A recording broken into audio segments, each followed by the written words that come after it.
তিন শ্রেণীর ব্যক্তির বিরুদ্ধে আল্লাহ বলেন আমি নিজেই কিয়ামতের দিন মামলা দায়ের করব। I will be against them in the day of judgment.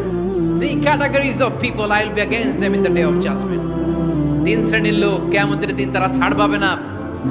আল্লাহ বলেন আমি নিজেই তাদের বিরুদ্ধে মামলা দায়ের করব। এর মধ্যে এক শ্রেণীর লোক হচ্ছে রাজুলুন ইস্তাজারা জিরান ফাস্তাউফা মিনহু ওয়া লাম ইউতি আজরা। একজন শ্রমিক ভাড়া করে তার কাছ থেকে কাজ নিয়েছে কিন্তু তার পারিশ্রমিক আদায় করে নাই। এরকম আছে না নাই? দাপট দেখায় ইউনিভার্সিটির ক্যান্টিনগুলোতে। ইউনিভার্সিটির ক্যান্টিনে যে খায় মাগার বিল দেয় না, এরকম টাকায় আছে না নাই? চায়ের দোকানে চা খায় পরে দিমু বিল দেয় না, আছে না নাই? দোকানে যে পণ্য কিনে বিল দেয় না, পরে দিমু, আছে না নাই? কিয়ামতের দিন আল্লাহ তোর এই মাস্তানি ছুটাবে, চিল্লা এখন ঠিক কিনা? আনা খাসমুহুম, আমি নিজেই তাদের বিরুদ্ধে মামলা দায়ের করব। কথাটা কার?